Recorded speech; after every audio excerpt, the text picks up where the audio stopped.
Hello and welcome guys. Today in this video I'm gonna show you how to fix Windows taskbar not working error. So friends, to fix this error there are some methods. I will show one method and try it and after comment this method work for you or not. So let's start. Firstly click on start and type task manager. Click on task manager.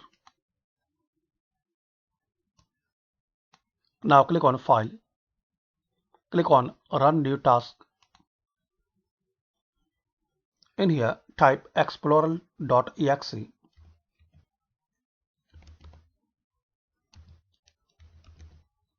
and click on OK.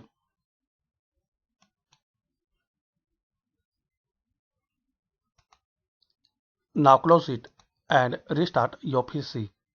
Hopefully by this easy and simple method, taskbar not working error will be fixed. Thanks for watching this video.